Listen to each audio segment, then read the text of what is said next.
Hello and welcome to another edition of DIY Musicians Talking Music. And today I'm talking to you from the future, or at least Mickey J is out in Melbourne, where it is already the next day for me. And as I was saying when we were talking before, it's still blowing my mind. I needed basically a spreadsheet to figure out what time to coordinate for our call. But anyway, leaving that aside, so Mickey, tell me, you've just released a new song, "My Little Dragon Girl." I was listening to it beforehand, and it's ska, it's two tone. So why don't we start there? What possessed you to creep back into what is a great musical form that isn't showing up too much these days? Yeah, well, it's a genre I've enjoyed quite a bit. Growing up in the '90s, there were a few cool ska bands around in those days, and I've done a few ska songs on some previous releases before, and Right. they've always been a bit of fun to play, particularly since I got my own bass. The bass lines in ska, I think, are just really cool because they just kind of go along. You've got the hard attacking sort of guitar, high pitched guitars, and then Yeah. there's that really cool flowing bass underneath it, which is a bit of fun. Um, so I thought, we were doing the album writing club with lots of lines, Right. and I needed another song, and I had this little riff that I was sort of tossing up between whether I wanted to do it as a sort of a power pop or a bit of a reggae even. But yeah, it just seemed to fit best in that ska genre, so it went from there. And the really Yeah. cool thing about this one is it's got the real trumpets for the first time. So a mate of mine who I worked with when I was living and working in China, Right. who's also an Australian, and he's now Hmm. back in Melbourne as well. He very graciously volunteered to record those trumpets for me. So it's nice to actually have real trumpets rather than the MIDI horn section, which I've Yeah. used before. So Yeah. that was very Although cool. I think those are getting better and better. Oh, 100%. And the But stuff but you but can it is do with nice to have them. the feel of someone who actually knows how to play the instrument than you trying to pretend. Yeah, and you can get the sweeping runs that trumpeters do that sort of just seem to all mush together, but are actually really perfectly like glissandoed. That you Mhm. just can't quite get that same feel when you do it on a MIDI keyboard or anything Yeah. like that. So that was really nice to have real trumpets. That's great. And so Mm. then your latest album, then, it's By Your Side, and so is was it part of the whole album writing club, By or Your Side wasn't. No, that wasn't? one Okay. was my last year's summer project, Okay. and that one was a desire to do something a little bit more acoustic. Mhm. At that stage, I'd been listening to a lot of Kelly Kintner, a lot of Rewolf, all of these guys who are just really really beautiful acoustic musicians. There's not a lot of the extraneous guitar solos and things like that, Yeah. but just good acoustic guitar vocals and a few little extra bits and bobs just to for Mhm. good measure. So I decided, what, I'm gonna record an acoustic album. Oh, So I nice. did. No, nice. It's certainly a different challenge for me as a home producer, Mhm. because I've just got my one little mic, which is this one here, so Yeah. everything gets recorded on that. Yeah. Acoustic guitars on that album. I had acoustic guitars, I had cello, I had Mhm. mandolin on there as well. And obviously all the vocals all go through that. Yeah. Um, and that has some challenges there. Naturally, normally my recording process is I can plug straight into my iPad Yeah. The amp that I have has a little input jack, so it just plugs straight into that. So I don't even need to worry about headphones or anything. You can have the TV blaring while I'm recording, and it just records straight into GarageBand. Yeah. So finding the right spaces, finding the right times when my wife wasn't, vacuuming or doing dishes or all those sorts of things to cut down on any of that noise. Trying to avoid my 15-year-old son and his screaming when he plays games, all those wonderful challenges that we face. Well, I mean, it's the joys of home recording. It I mean, is. although what I find generally, and I can recommend if you're looking to upgrade your mic just a little bit, Yeah. this AKG one is absolutely fantastic, and it's the USB model. Yep. Okay. And I have not had any problems with that, and it just plugs in everywhere, plug and play. Awesome. But the one thing I've noticed with it sometimes is, I mean, most of my music isn't very quiet, let's say, and even in the quiet parts, you can, when you're running it through a lot of effects and stuff like that, you don't notice. But what you can't get rid of, and I've had to re-record sometimes, is like trucks rumbling by, or it was great. I had a neighbor who had a small kid. And the kid, I guess, used to like to jump, as they do at a certain age, like, from the couch onto whatever. And there's certain things that, you're listening to a recording over and over again as you're producing it and stuff like that. And there was like this weird sound. And so I tracked it down. Like, where is this coming from? Right. Because you got, you 20 or 25 tracks at that point. And you're trying to figure it out. And finally, it was in a vocal track. And when I isolated, it was obvious it's the kid. He banged down on like right above, because I guess his bedroom was right above the living room or whatever. Yeah. But anyway. Yes, Oh God. joys of apartment living as well. Yeah, well, it's a part, but I mean, even then, I can remember back years ago, I had a studio with a couple of friends of mine, musicians. And we ended up at some point having to build one of those rooms within a room. Yeah. Because the bass sound, and basses are really the worst for this kind of things, they'll reverberate down in frequencies that you can't even hear. Yeah. But then they'll reverberate through a whole building, like through the plumbing and stuff like that. Just crazy things like that, right? Especially if you're getting down in these really low sounds. Yeah. And you're getting complaints, and it's like, it's not even loud. It's like, well, what are you complaining about? But obviously, by the time it goes 200 or 300 feet away, it is loud, right? Yeah. Or it's very noticeable, because I guess it's really vibrating by that point. But anyway, lots of fun. So, just for me to understand, then, the My Little Dragon Girl. Yes. I guess because I'm very interested in this album writing club. You wrote it as a single, or do you have a new album that you're going to be releasing? So there will be a new album with it. That's going to be called Wondering. Okay. But yeah, so the album writing club was just so much fun to be to start off with. There were 30-ish, we'll say, artists who were involved. We had a little forum community set up through the Lights and Labs webpage. We were able to share progress. We were able to share artwork. We were able to bounce ideas off each other, and so it was a really cool little challenge anyway.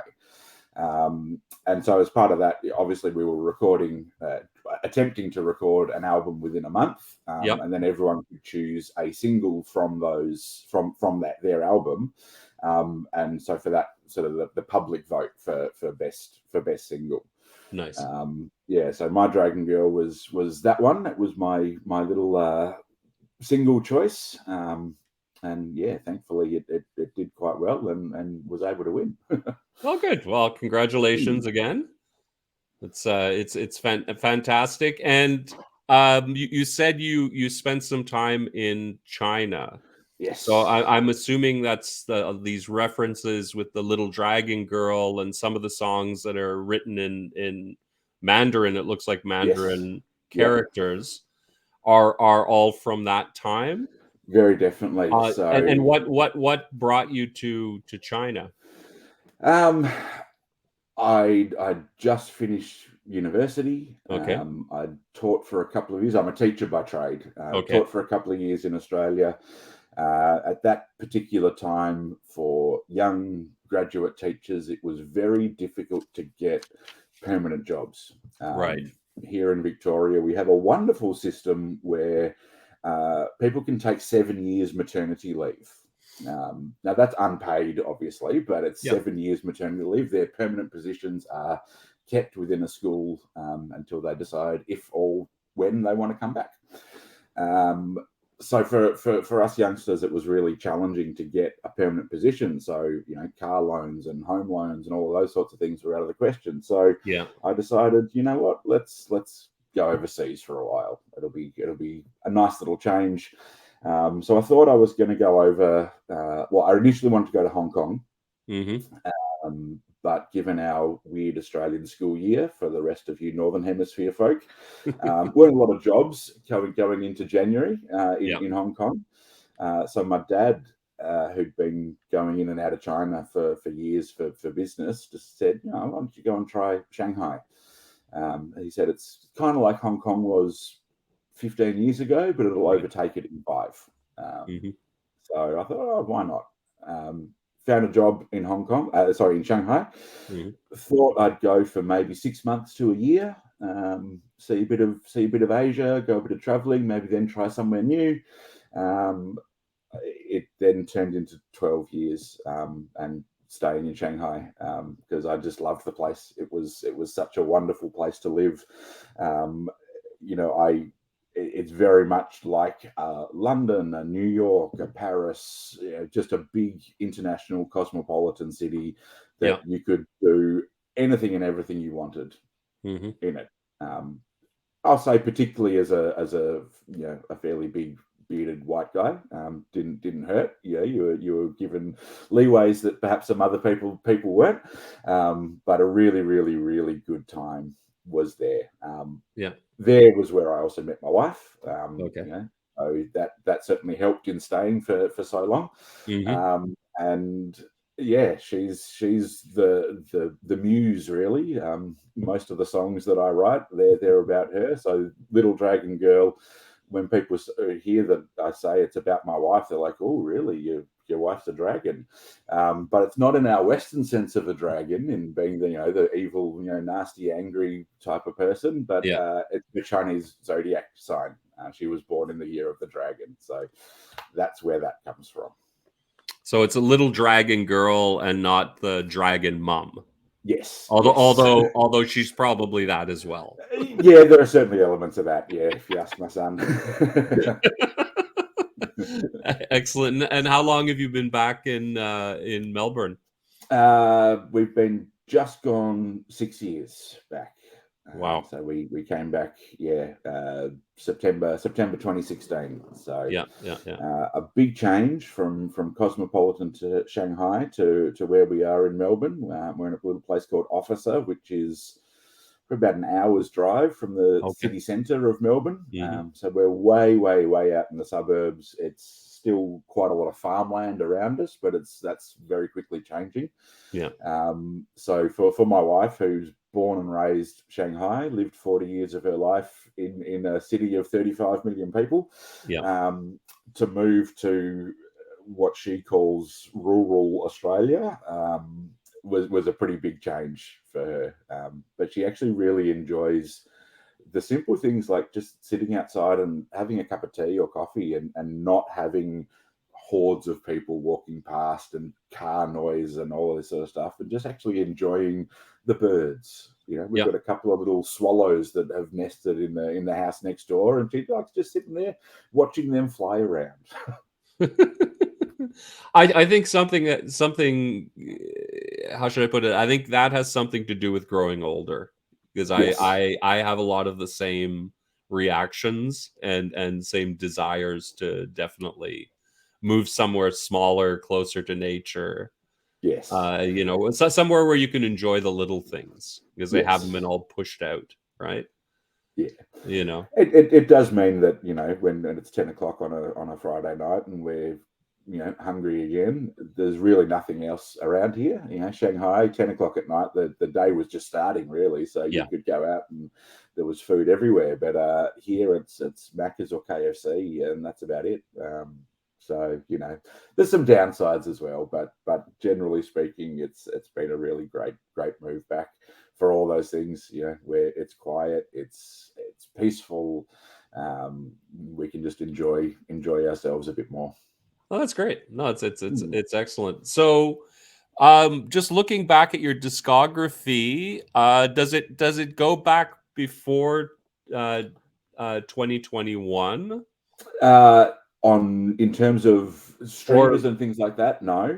Yeah. There is a sneaky little album on my Bandcamp page, Okay. which was my first foray into individual songwriting and producing. And it's called Happy Anniversary. So it was an album I made for my wife for our 6th wedding anniversary. Yeah. And that one was recorded with even less equipment than I use now. Yeah. And it was recorded mostly at sort of 2 o'clock in the morning, each morning in our guest bedroom, because I was trying not to let her know that I was doing it. Nice. That's up there. But what I've been doing recently is actually taking a few of those songs and reworking them. Nice. So there's 2 of them that are on By Your Side. So the 2 that have the Chinese titles on By Your Side, they're both from that particular album. Right. But I've completely re-recorded, rearranged for a lot of it as well. And those particular tracks. I was very lucky to be able to get Adam Whitaker, who goes by the handle Mixed by Adam, or the Mixing Coach on Twitter. He was very, very kind to mix those ones for me. So they're pretty special songs, those 2. Nice. They were the sort of the first ones that I wrote specifically for my wife as well. And I didn't really write lyrics at that stage, so they were my sort of first attempts at writing lyrics as well. So they're pretty special songs. But also in the album writing club, I've got 2 songs that were originally again on that particular album. One was an instrumental back then that I've completely rewritten and then added lyrics, and another one that I've added new verses as well as a new instrumentation as well. And in my next album, which is already 12 songs, 12 songs deep at the moment, there's at least one more I think that I've been reworking and getting that into a better state as well. So no, it's I did that with one song. It's funny. I started a project with someone and it didn't really work out. And then although they worked out very well, I didn't feel comfortable releasing it. Yeah.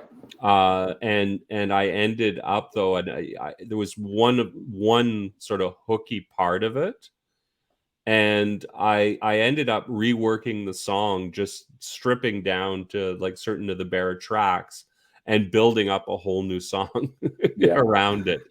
Yeah, and it was a fun experience because it I mean, I'm sure if you played them next to one another, you'd notice similarities.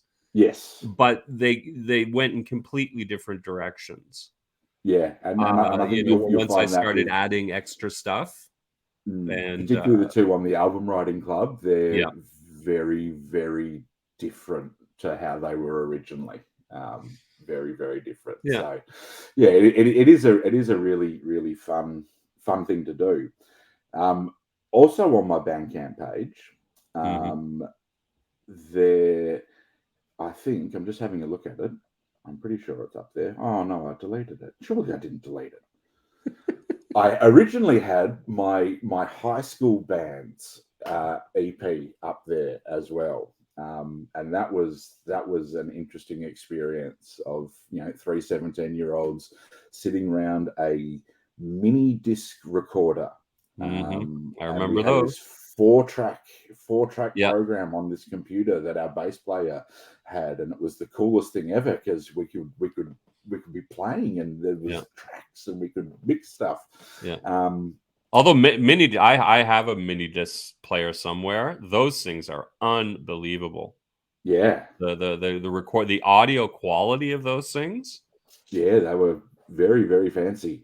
Yeah, yeah, Um, yeah, yeah.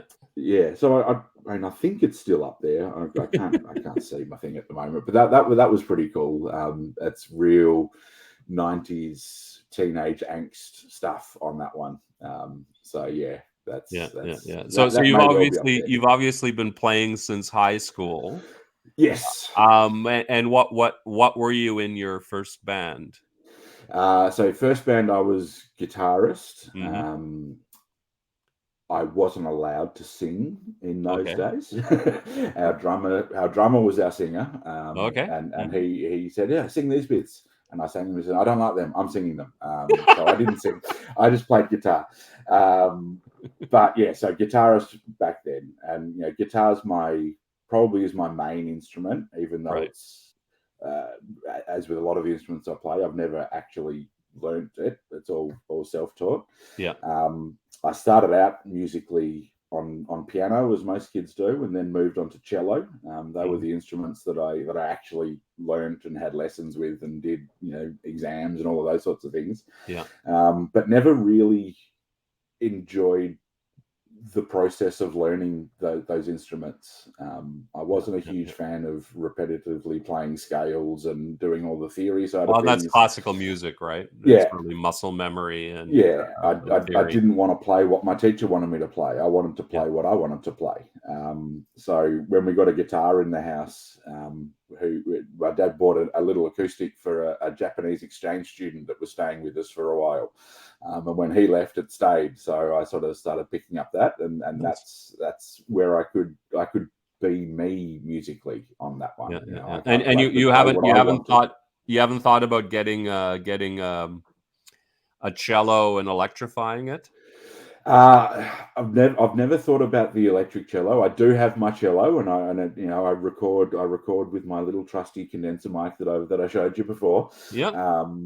So yeah, I do play that. I've seen my You can get a mandolins pretty is. mean sound out of an electric cello. Yeah, yeah. I've been looking at one in particular. I follow Stag Music. They make all sorts of instruments. I've Yeah. got my mandolins from them, Right. um, and they've been posting there. They've got some electric cellos, and yeah, they do look pretty cool. They certainly sound very cool.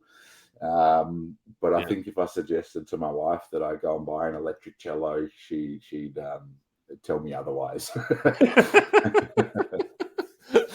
Well, I think I've mentioned it before, but you should track down. There's an early ELO, Electric Yep. Light Orchestra. When they first started out, it was quite different to what it became. Okay. And their first recordings, what was his name? Ron Wood was still in, or Roy Wood was still in the band, and he played electric cello, Okay. and that was the lead instrument. And it Well, it was should no, be. but they had a sound. Let's just put Yeah. it that way. And there's some recordings that they did, like of their early shows, and they're well worth checking out Okay. because I it's will. quite they were, how should I put it? And it's like 69, 1970. It's like really early. Yep. And they were loud, and they had, it was violins and cello, and the cello was just is unbelievable. Yep. Unbelievable, the sound they got out of that. Like, it was just a big sound. Yep. And then they went, and it got more and more, I think because he left the band, and then he started his band. What was it? Wizard, I think, was his big Okay. band after. I never really got into it. It's Yep. just like one of these rabbit holes you fall down, right? Yep. on YouTube type thing.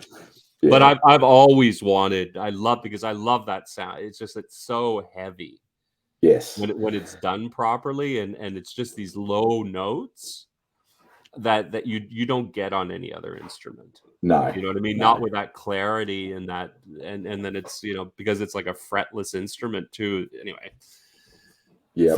fun stuff. I mean, but it's It, going back. I remember back in the 1980s, there was a band, like a local band, that I'd watch. And it was this one guy who I knew, and I can't even remember the name of the band, back in Montreal.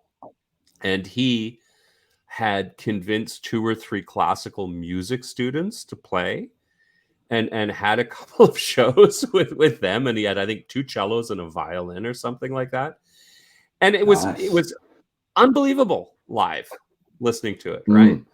I mean, they weren't doing anything. It was mostly just bow work, right? Just bowing, but just that big sound they can get, when you've got like a fuzzy electric guitar, and, you can only imagine sort of post-punk type stuff. But the good old days. But it's interesting. It's funny. I've noticed there's like this real trend just in terms of almost everyone I've talked to, of people who there was like this confluence of better equipment to be able to home record without having to build your own studio and spend thousands of dollars and years of time, which what it was 10 years ago.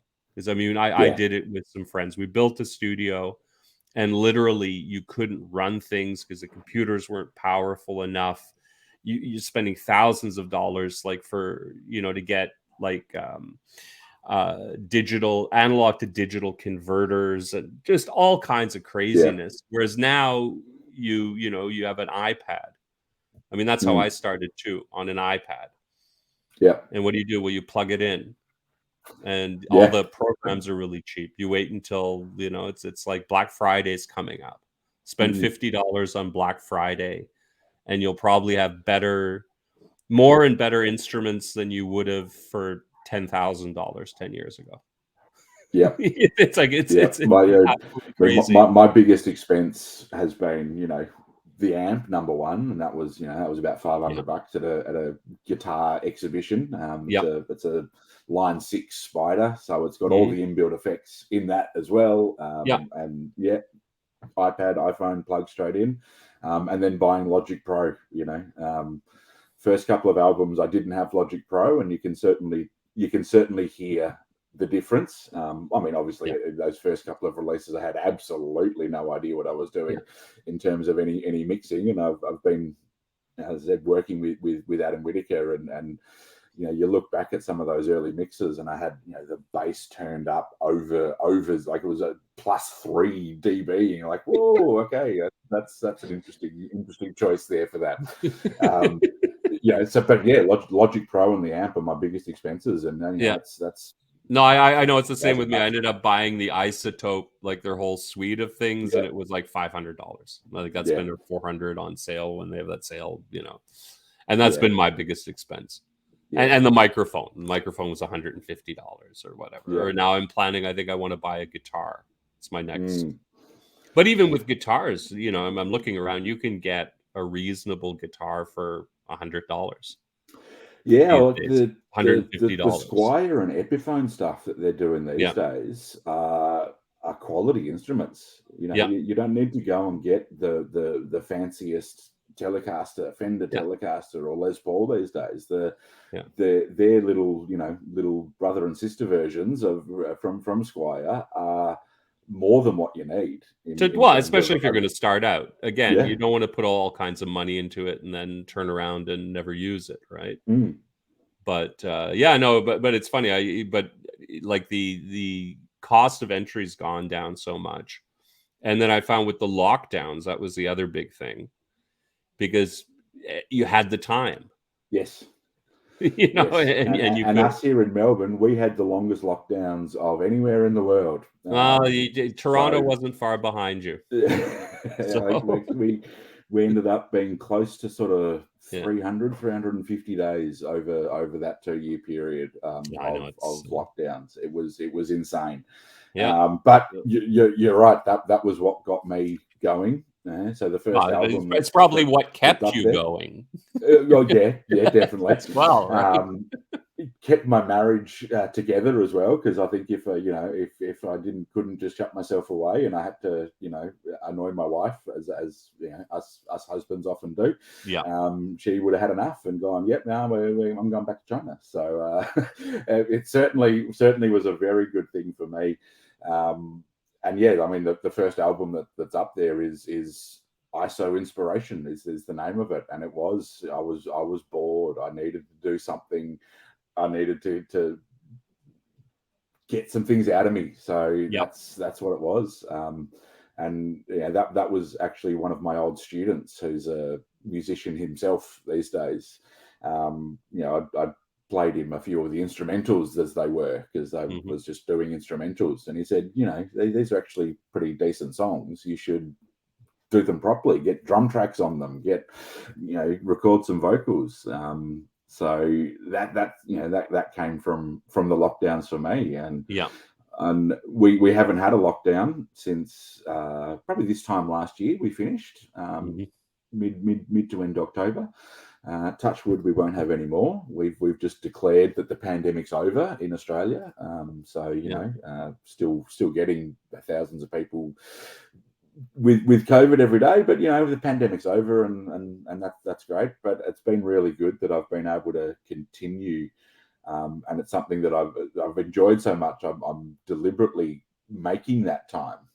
Sunday afternoons, right? We'll go for a walk with my wife, and then it's guitar time or bass time or whatever it is that I want to do. Being a teacher as well, I get the holidays fairly regularly, and there's certainly you find that time now, because it's something that has actually really made a difference for me, right? And who I am as a person, and how I can relate to others, and And how what's your writing process? Do you just start generally with a guitar? Yeah, generally it's guitar or bass or keyboards, and I noodle around until I find something that I think sounds pretty cool. And then my little test for myself is I never write any of the music down. So if I can't remember it the next day, it wasn't what I deemed good enough to actually continue on with. So yeah, generally speaking, that'll happen. I'll get some sort of basic progression or riff thing going. I'll lay that down scratch wise on the iPad. Add in a bit of a drum track. Again, the GarageBand Logic drummers are pretty bloody good these days as well, and that's pretty much what I use exclusively on my tracks. Add in some bass, put in a few little flourishes, see if it needs a solo here or there, or an extra keyboard part or whatever it is. And then basically, when I have all the songs that I think are going to be on an upcoming release, that's when I'll start to think about lyrics, because I don't really like writing lyrics. It's not something that I think comes naturally to me that it does to other people. So yeah, I sort of get to the end of the actual musical process and go, oh, all right, lyric time, and I'll sit down and I'll write lyrics. Now do you do the nonsense lyrics, and then sit there and hum things, or nonsense lyrics, syllables. See, I try and get whether there's a feel of the song as well. There's a few songs that I've done. Oh, I want to write about this because something may have happened. So there's one song from that early album called LNJ, which is a song about my dad, and I wanted to write a song about my dad because he was going through some health things at the time. So I had a song that I thought, oh, this is a nice, sweet sort of folky song that would work well for that one. So I'm going to use that one as the song that I want to write for my dad. No, and I definitely think having a theme for a song makes it a lot easier. Yes, definitely. Especially when it comes to lyrics. I found myself it's the same thing more and more. Yeah. Although I've gotten to the point now where I almost want to do a record where I start with the lyrics. Like I want to force myself to write lyrics. And then write the music to them. Which is part of the reason why I want to get a guitar. Is I think that's much more of a guitar method of writing than what I do up until now, which is definitely not that way. Yes. But yeah, no, it's funny, especially with me. It's like it's almost full circle because I started out in the high school being the singer in the band Yeah. type thing and not playing any instrument. And then I was always doing the lyrics, right? You know, and you're always writing lyrics, and because you needed lyrics. I mean, that was me when I go into a practice and we're writing a new song or whatever. They'd look at me and it's like, oh shit, I have to say something. So, you get your Yeah. little book and you've written stuff down. Yeah. And then you just try it against musical ideas, and what sticks together, well, that's the song, that you'll start working on, right? Yeah. And that's, and a month later you'll have something, and then, 6 months later you've got 10 of those songs and you can play live somewhere in front of three of your fans or girlfriends. Girlfriends more likely. So what was the show? What was the show you did with the least amount of people? I had look. We probably played a dozen, Saturday night parties where we knew that someone's parents were out, or that we decided, and you know what, we convinced that person, yeah, let us come and play, and there would have been 3, 5, 10 people, and we were there, rocking out, doing our stuff. We had this one thing we did, where we couldn't play the whole of a few songs, cover songs. So we decided, you know what, let's just do a medley. God. So we just tacked together. I think we had a little bit of Stairway to Heaven. Yeah. We had a little bit of Alive from Pearl Jam. Yeah. There would have been some Nirvana in there because, again, it was the 90s. There had to be at that point. There had to be, yeah. And I think there was some Hendrix as well. And we just went, you know what, we can't play the whole lot. So let's just tack them all together and we'll do a medley of stuff. So, yeah. Is there a recording of that anywhere that hasn't been burned? Thankfully, no. No. With me, I think the worst one, we did one show, and this was like, paying theoretically, 3 people, nice, 2 girlfriends, and the bartender. Awesome. Awesome. But you know what? I mean, it builds character. Because you walked off, you could get all really angry about it or whatever, but instead we looked at each other and said, "Okay, fine. It's like it's a practice basically." Well, that's it. You can use those sorts of ones to have a little bit of fun. Maybe try out a few different things as well. Mm-hmm. You might be a new song as well that you're not quite ready for the grander audience. So let's give it a go in that more intimate. We'll use that word, intimate setting. Exactly. Although we weren't in an intimate setting, it wasn't a folk ensemble.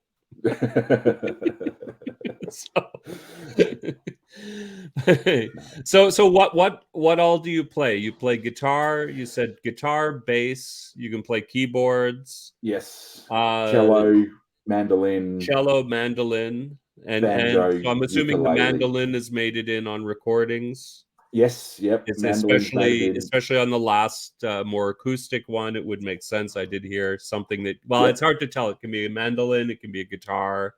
Yep. No, on Hold You, that one's got the mandolin on it. Also got a banjo at home that I've not used myself on a recording. I was doing some stuff for Kelly Kintner that we ended up not doing with the banjo. It's not my favorite instrument, the banjo, but Orange G plays it well. Most people don't, and myself included. Got a ukulele that's featured on a track from my Dancing in the Clouds album. Okay. There's a little, let's call it a pop reggae Jason Mraz style kind of track that's got the ukulele on there. So they're pretty much what it is. Yeah, a lot of fun. No, it's good. It's good. And I'd love a drum kit, but I can't justify a drum kit. No. Because they're big and exceptionally noisy, and the electric ones are also big. Maybe not the noise, but they're big. So Yeah, no, I've got. that might be I'm a still 50th birthday present. I'm still in contact with my old drummer from another band, and I've been trying to convince him to buy an electronic kit, and he just won't. I said, "Come on, you'll like it. It'll be fun." You can get some pretty bloody good ones these days, as with everything. But the big thing is he keeps complaining because he doesn't really have any place he can practice. Yeah. And I'm there, get an electronic kit. I mean, it doesn't say that you can't keep playing your acoustic kit or even have to play it live, but for studio situations, it'd be perfect. You know what I mean? Because you don't have the noise issues. You don't have the issues of having to have a sound booth for it. You don't have all the miking issues. I mean, that's the next thing, especially with drums, right? Yes. Well, I mean, from what I can understand, I don't have to worry about that. No, well, with me, thank God. And but the other thing is like the plugins have gotten so good that you could literally play any drum kit now from like an electronic kit. Yeah. And play it so that you'd have anyone but a drummer would have trouble telling that it wasn't, a really well recorded acoustic kit. See, I mean, I think that's even the same with the programmed drumming these days around. You can and again with Logic, you can separate out all the different actual tracks of the drummer themselves as well, and then you can put in all sorts of stuff over the top of that. And most people probably wouldn't be able to tell that it's not an actual drum kit, but it's a programmed drummer. And they can do a much better job on the drums than I can. So Yeah, but I don't know. I'm a bit of a purist about it. I mean, I got my MIDI keyboard and I'll plug things in and then spend way too much time in MIDI trying to figure it out. And but part of that is I think it's very easy to over rely on that, especially with the drums, and then it becomes noticeable. Yeah. Because it becomes like this drum sound almost, and for me it's almost a kiss of death or I guess that's the difference between like actually recording and doing something versus this sort of, I don't know, home recording. In the bad sense. Yes. You know what I mean? It's the difference, I guess, as well between a band with some ambition and a band that just meets once a week to get away from the wives. Yes. Where everyone's just noodling and everyone gets their solo. You know what I mean? On every song type thing. Yeah. And it's mostly pretty unlistenable. Yes. For anyone who's not getting their solo, you know what I mean? Which is all they're listening to anyway. They have to listen to the other ones to know when they can come in and solo. Yep. Right? When's my time? My time to shine. Exactly. But anyway.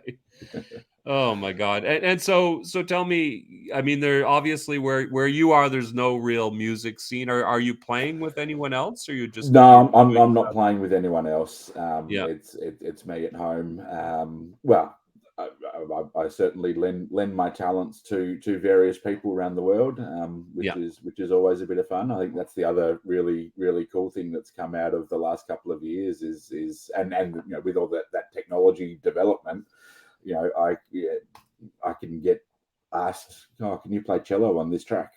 And they send it to me and I record something and I send it back and there's cello on their track. So cool. I've been doing a fair bit of that of late, which has been really fun, as well as asking a few people to play on some of my tracks. Sure. Obviously like Danny with the trumpets in Little Dragon Girl. But I've also on that album writing club album, I've got a fella called Shipper, who's also another Aussie musician. He's actually playing some drums for me on one track. Nice. And Scoop Ski, has recorded something with me as well, which was really fun. And that's actually a cover of my own song. Okay. Which is pretty cool. So on By Your Side, there's an album. On By Your Side, there's a song Yep. called When We're Old, which was Right. my sort of attempt to do a bit of a Simon and Garfunkel, very soft, finger-picked, harmonized, track. Mm-hmm. And I thought a lot of people have done Simon and Garfunkel covers, and they do them in that sort of power pop, grungy, mid '90s. There were quite a few of those sorts of things. So I went, you know what? I want to do a Simon and Garfunkel styled cover of my Simon and Garfunkel styled song. So I did, and yeah, Scoopsky came in and recorded some extra guitars and did the harmonized vocal on the new version. So I'm very excited for that one to come out, because I think it's pretty cool that you can do a cover of your own song, and it's a completely different version. It's very, very fun. No, I'd say you're sounding like David Bowie. who kept reinterpreting all of his songs on every various tour, right? Yeah. But listen, I think there's a certain value to that, and I can only imagine being in the horrible position of being in a one-hit wonder, and your whole career is night after night playing the song that you hate. Yeah. Right? Because by the end of it, doesn't matter what song, you're going to hate it, right? Yeah. And everyone's expecting everyone's expecting it to sound like the hit. Mm-hmm. So you can't even interpret it in any meaningful way, right? Yeah. It just must be, torture. I remember seeing Bob Dylan in about early 2000s. He'd come out to Australia. He would have had an album that had just been released. I can't remember which one it was. One of the 70 or so. Yeah. he was playing at a thing called the Melbourne International Music and Blues Festival was the title of this particular festival. What wasn't the International World Music Blues no. Festival? The International World Music Blues and Jazz Festival. Yeah. Lovely names that they have for these. And he came on. He was the headliner for the Saturday night, because it's Bob Dylan and no one else is going to be the headliner. And a lot of people were really disappointed in his set, because he didn't play his big hits. He played stuff from his new album. He played a bit more of a country-ish kind of set, in my view. He played most of it on keyboards himself. He didn't have his guitar out. He was keyboarding it. Yeah. And a lot of people were really, really annoyed. Oh, I paid so much money to come and see Bob Dylan, and he's given us this. And I sat there thinking, this fella's been, a major star for 40, 50 years.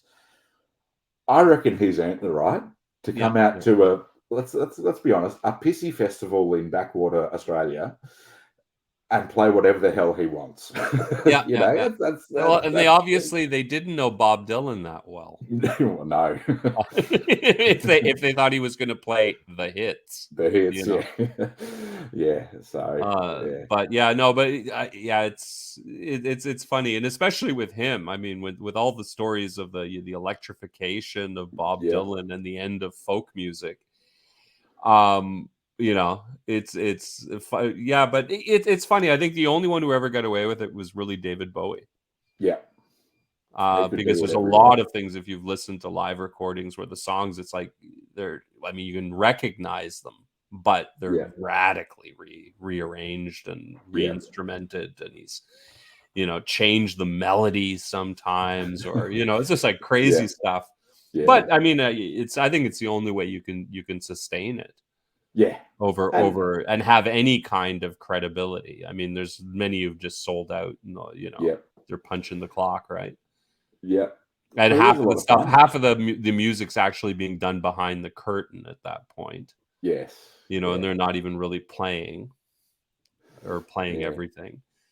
I've just really enjoyed taking something that you've done and doing it in a different way, reimagining it. No, totally. Like I said, that When You're Old song, it was a nice sort of 6/8 bouncy feel on the acoustic version.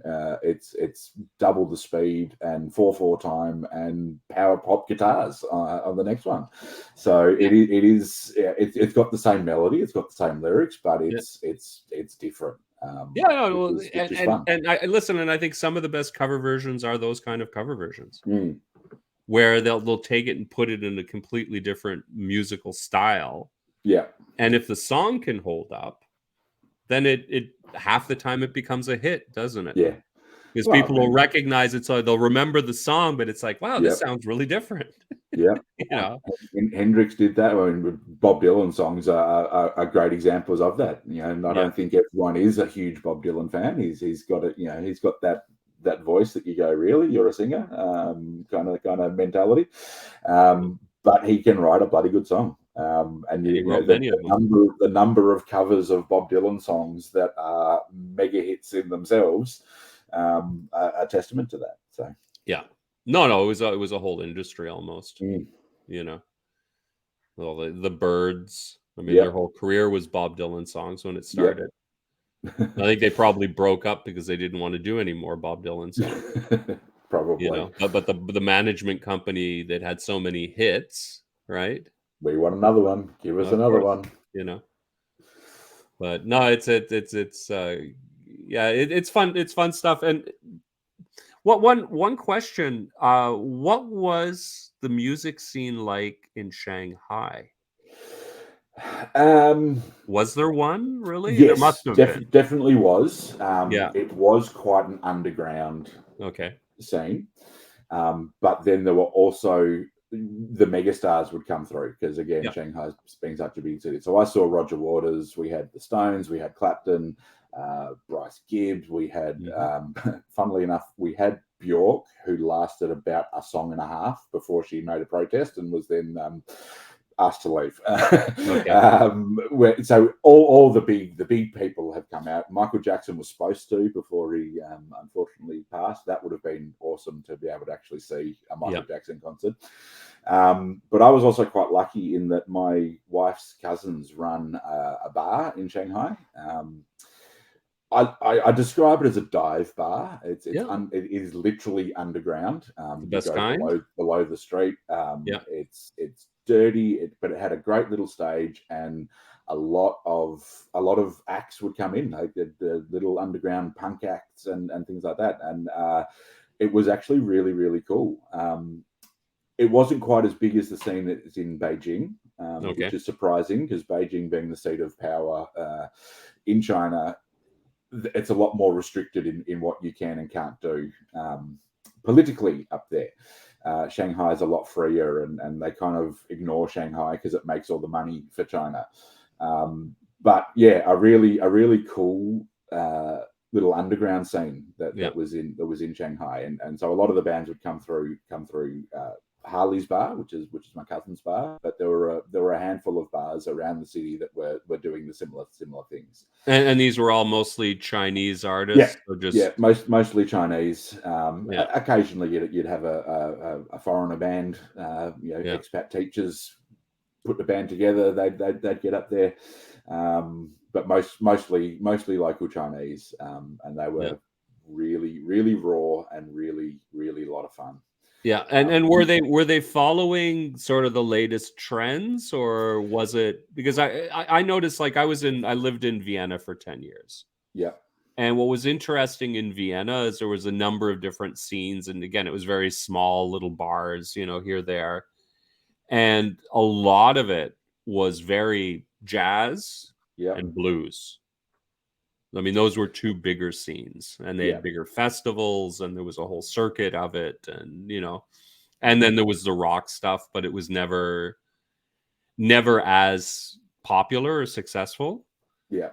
And I mean, part it's the quality of the acts, of course, but part is just the big acts they come through. Obviously, every big city has its sort of sports stadium, or or indoor sports stadium where they can handle the different size crowds. But it wasn't like here in Toronto where, well, pre-COVID, there was a very, very active music scene, maybe 20, 30, 40 bars. And you could legitimately not make a lot of money, but you could legitimately play a lot, right? Shanghai was well, in those days probably mostly punk,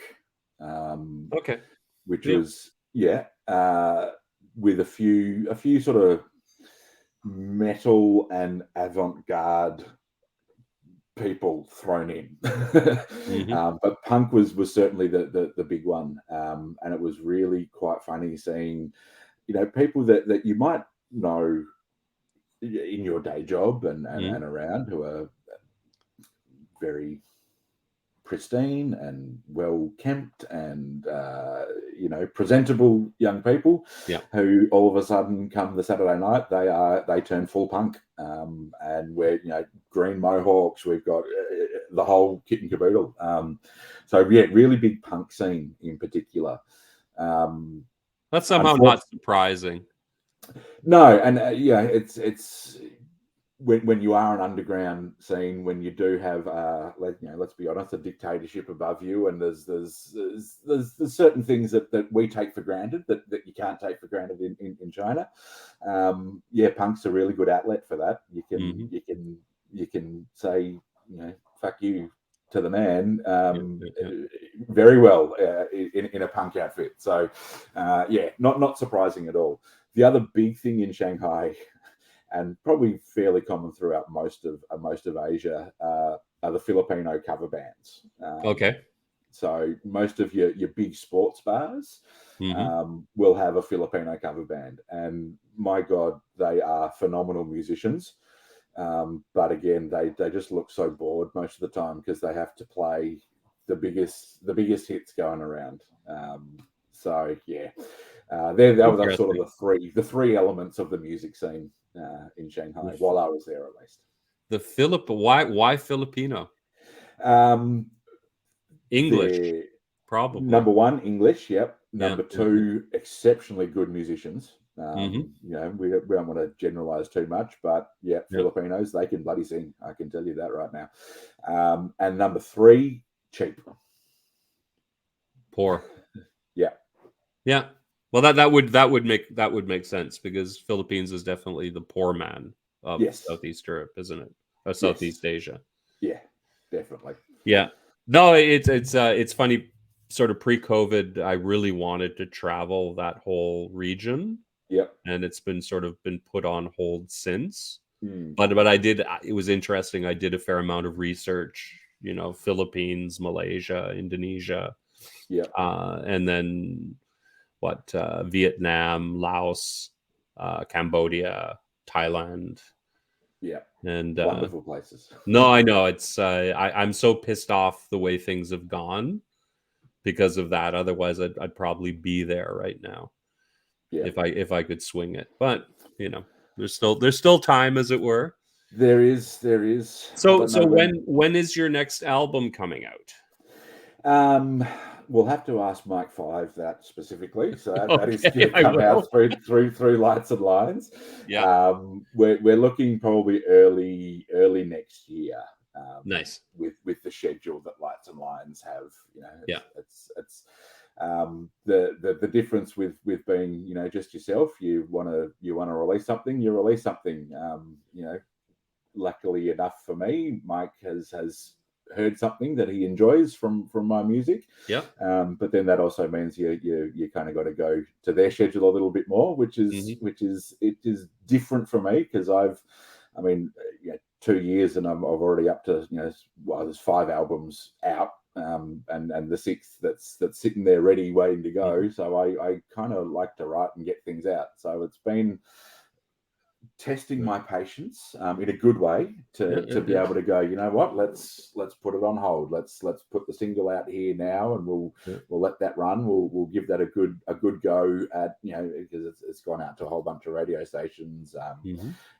So give that a really good go, build up that sort of anticipation element a little bit as well, so it's a good thing, but a really hard thing for me to do, because I just want to go, yeah, let's just send it, go put it out. Yeah.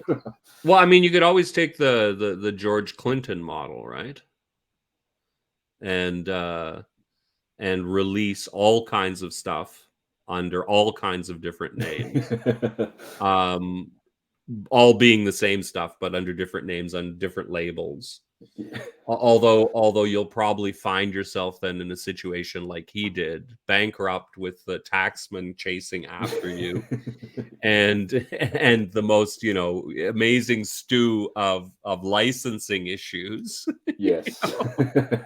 Yes. I'll leave all that in Mike's capable hands. Yeah, leave that to Parliament Funkadelic, right? Yeah. So we just hit 1 hour. So I'm going to ask you one last question, sure, before I let you get to enjoy your day. It's still nice and early there on Saturday. Yep. We're still just after 8.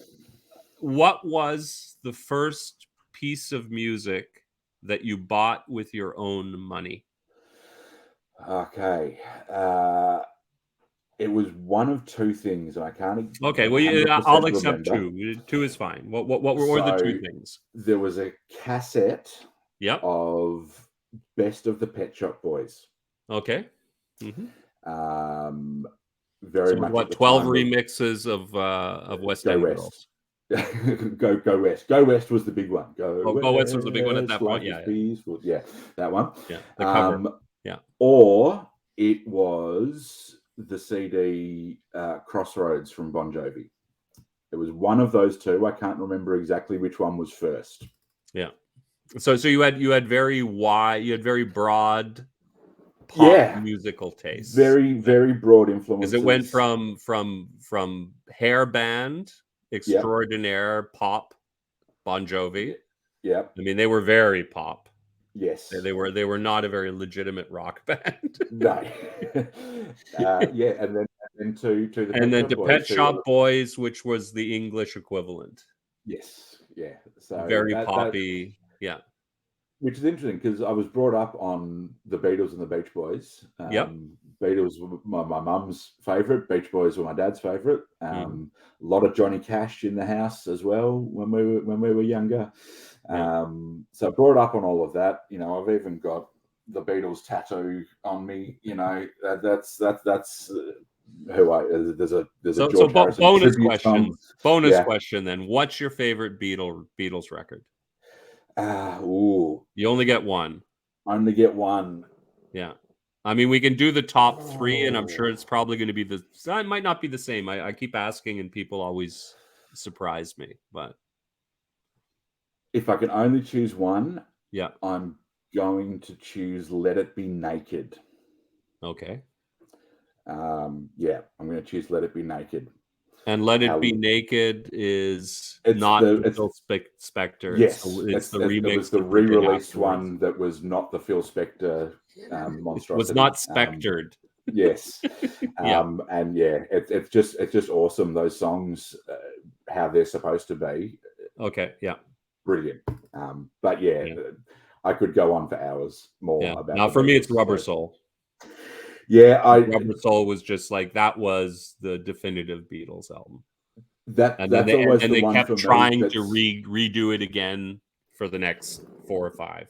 Yeah, until they ended that for me is the one that changed the face of pop music. Yeah. In that what's interesting to me? Did you know the story of that? Yes. Is when they put out Rubber Soul, that's what, if I'm not mistaken, inspired Brian Wilson to do Pet Sounds. Yep. And Pet Sounds is what inspired the Beatles to do Sgt. Pepper. It's just crazy. Yeah. Rubber Soul was the one that I was tossing up between. Revolver. Yeah, Rubber Soul would be. It's Rubber Soul and Revolver. I think those are Revolver is a pretty good album too. Yes, Revolver has almost better songs on it. Is it? Well, it's got better George Harrison songs on it. Yes, they were a bit more sure of themselves for Revolver, because Rubber Soul was kind of like, well, we're going to throw this out there as something that's a little bit different, but we're not 100% sure of it ourselves. And then they went, people actually kind of like that. here's what we actually want to do. Yeah. It gave them that freedom to be able to go, you know what, we're throwing the rule book out and doing what we do. Yeah. And doing perhaps their most definitive song, Taxman. Yeah. It's like, wow. Yeah, it's George. My top Beatles songs are pretty much all Harrison songs. So, you know. Yeah. It's too bad they didn't let him write more. Yeah, very much so. Pretty crazy. Not that Lennon and McCartney couldn't write, you know. No. But they had some fine tunes themselves, but yeah. My top three something while my guitar. Well, and also, could you imagine if they'd had sort of a triad going, and that they'd pair off and keep moving around, and because I'd love to have heard, like, you know, Harrison with either of them writing a song. Yeah. You know, because the three of them had such different strengths. Yes. I guess is the best way to put it in their songwriting, you know. Yeah. Yeah, it's amazing. It's like the other band that's like that is The Band. Yes. You know, very which cool. If anything, they had even something greater. They had 4 lead singers. Yeah. You know, to choose from. And you wonder why their records were so good. Well, they auditioned to sing the lead. Yeah. For every song, right? Yes. They are a mighty fine band as well. That group. Yeah. No, they're pretty good. They're pretty good. Well, probably one of the better Canadian bands. Yeah. Hey, well, you're not going to put Bryan Adams up there? No, thank you. David Foster, no. I always joked. I had a fantasy years ago. I used to work in a record store. I worked in a record store for years and years, and I had a fantasy about like getting rich, chartering a plane, inviting every single musician I hated, and having the thing lost at sea. Right? You know. See, the problem with that is it would make them even more famous than that's true. Perhaps they are, because they've lost at sea. That's, you know, the Buddy Holly kind of, you know, effect. Exactly. You know? Buddy Holly, yeah, exactly. And it would have to have been they'd been lost like in Bermuda Triangle or something like that. And then there'd be sightings, like the Elvis sightings. Well, he's still alive. Him and Princess Di and John Lennon, they're all on an island somewhere in the Pacific. I tell you, that's where they are. Exactly. Anyway, my friend, you have a great day. Thank you so much. Not a problem. Good luck. We'll have to get together again when you release the next album. Sounds good. And you know, great stuff with Lights and Lines. I can't say enough about you know, about the great work that Mike is doing. And he should keep it up. So I'm sure he'll be listening. If no one else watches these, it's definitely Mike will be watching them. Yes. Through to the end. So, you know, keep it up, Mike. And you know, I'm going to be sending you that demo tape one day. Excellent. Awesome. Anyway, you take of care. Your Friday. Thank you. Yes, I'm just starting my weekend, and you're already well in. Yes. Anyway, you take care. Enjoy your day, and we'll see each other soon. And stay online, and we'll say our goodbyes. Awesome. Cheers. Okay. Thanks to everyone. Please subscribe, like, do all that stuff, and we'll keep this going. Talk to you soon. Bye-bye.